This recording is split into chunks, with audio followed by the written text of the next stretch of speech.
আমি যদি আপনাকে এখন 50 টাকা দেই, আপনার হয়তো বা কোনো কিছু যায় আসে না, বাট আমি যদি ওই 50 টাকা আপনার কাছ থেকে ফিরিয়ে নিয়ে আসি, তখন হয়তো বা আপনার মনে হবে যে সে কেনই বা টাকাটা দিল বা কেনই বা টাকাটা নিল।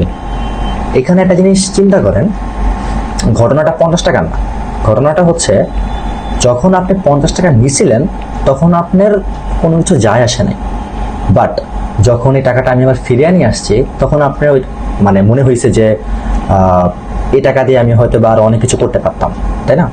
এই টাকা দিয়ে হয়তো বা বিভিন্ন জিনিস করা যেত। সো আপনি যখন টাকাটা পাইছেন তখন আপনার কোনো হ্যাপিনেস আসে নাই, বা যখন এই টাকাটা আপনি দিয়ে দিয়েছেন তখন ওই টাকা দেওয়ার যে কষ্টটা এটা ফুটে উঠছে। That's called a loss aversion. আমি আপনাকে এই লস অ্যাভারশনের একটা এক্সাম্পল দিই, তাহলে আপনারা ব্যাপারটাকে আরো ভালোভাবে রিলেট করতে পারবেন। যেহেতু আমি মার্কেটিং এজেন্সি চালাই, সো আমি ওই অ্যাঙ্গেল থেকে বলি, তাহলে আমার জন্য ইজিয়ার হবে, আর আপনারা যারা এজেন্সি ওনার আছেন আপনাদের জন্য কানেক্ট করতে অনেক ইজিয়ার হবে। এক্সাম্পলটা হচ্ছে এরকম, ধরেন ফার্স্ট ওয়ান, আমি অ্যাডে বললাম যে ভাই আমি আপনার এসইও ডেসক্রিপশন ঠিক করে দিব, আমি আপনার স্ল্যাগ ঠিক করে দিব, আমি আপনার ইন্টারনাল লিঙ্ক ঠিক করে দিব, আমি আপনার 404 এরো ঠিক করে দিব। তখন কাস্টমার ফার্স্টে বলবে ভাই এটা কি, সে বুঝবেন। বাট আপনি এটা না বলে আপনি যদি এটা বলতেন যে ভাই আপনার তো ওয়েবসাইট আছে ভালো কথা, কিন্তু এটা তো গুগল সার্চ ইঞ্জিন রেজাল্ট পেজের মধ্যে র্যাঙ্কিংয়ে নাই, তাহলে তো আপনার কম্পিটিটররা তো আগে গেল না ভাই, আপনার তো সেল হচ্ছে না, আপনার যে অডিয়েন্সরা আছে বা আপনার পটেনশিয়াল কাস্টমাররা আছে ওরা তো চলে যাচ্ছে আপনার মার্কেটের অন্য কম্পিটিটরদের কাছে।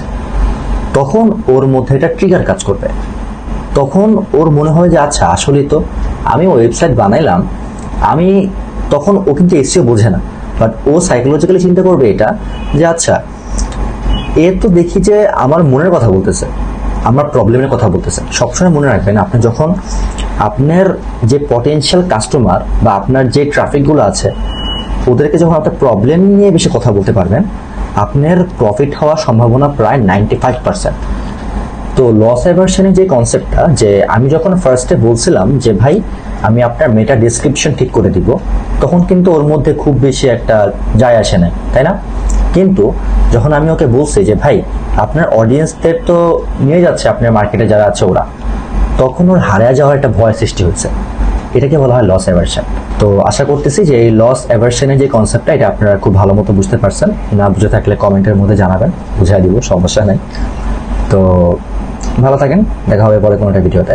টাটা।